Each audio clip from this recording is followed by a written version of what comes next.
पैदाइश उसका 12वां बाब जो 20 आयात पर मुश्तमिल है।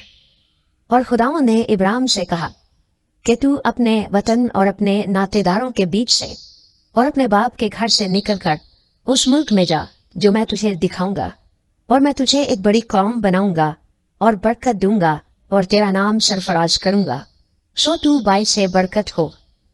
जो तुझे मुबारक कहें उनको मैं बरकत दूंगा, और जो तुझ पर लानत करे उस पर मैं लानत करूंगा, और जमीन के सब कबीले तेरे वसीले से बरकत पाएंगे। सो इब्राहिम खुदावन के कहने के मुताबिक चल पड़ा और लूत उसके साथ गया। और इब्राहिम 75 वर्ष का था जब वो हारान से रवाना हुआ।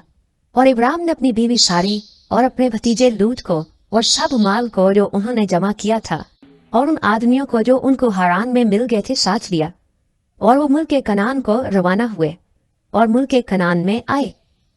और इब्राहिम उस मुल्क में से गुजरता हुआ मकाम सिकम में मूरा के बलूत तक पहुंचा।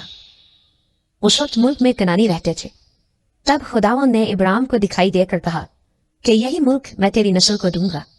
और उसने वहां खुदावंद के लिए जो उसे दिखाई दिया था एक कुर्बानगाह बनाई, और वहां से कूच करके उस पहाड़ की तरफ गया जो बैतेल के मशरिक में है, और अपना डेरा ऐसा लगाया कि बैतेल मगरिब में और ए मशरिक में पड़ा।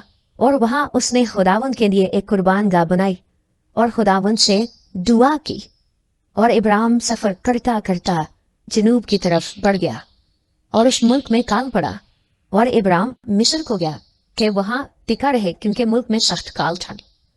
और ऐसा हुआ कि जब वो मिस्र में दाखिल होने को था तो उसने अपनी बीवी सारी से कहा कि देख, मैं जानता हूँ कि तू देखने में खूबसूरत औरत है, और यूं होगा कि मिस्री तुझे देखकर कहेंगे कि ये उसकी बीवी है। सो वो मुझे तो मार डालेंगे मगर तुझे जिंदा रख लेंगे। सो तू ये कह देना कि मैं इसकी बहन हूँ, ताकि तेरे सबब से मेरी खैर हो और मेरी जान तेरी बदौलत बची रहे। और यूं हुआ कि जब इब्राहिम मिस्र में आया तो मिस्रियों ने उस औरत को देखा कि वो नहायत खूबसूरत है, और फिरौन के उमरा ने उसे देखकर फिरौन के हुजूर में उसकी तारीफ की।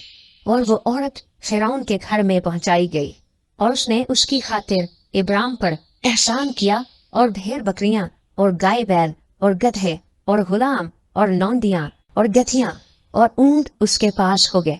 पर खुदावंद ने फिरौन और उसके खानदान पर इब्राहिम की बीवी सारी के सबब से बड़ी बड़ी बलाई नाजिल की। तब फिरौन ने इब्राहिम को बुलाकर उससे कहा कि तूने मुझसे ये क्या किया? तूने मुझे क्यों ना बताया कि ये तेरी बीवी है? तूने ये क्यों कहा कि वो मेरी बहन है? इसीलिए मैंने उसे लिया कि वो मेरी बीवी बने। सो देख, तेरी बीवी हाजिर है, उसको ले और चला जा। और फिरौन ने उसके हक में अपने आदमियों को हदायत की, और उन्होंने उसे और उसकी बीवी को उसके सब माल के साथ रवाना कर दिया।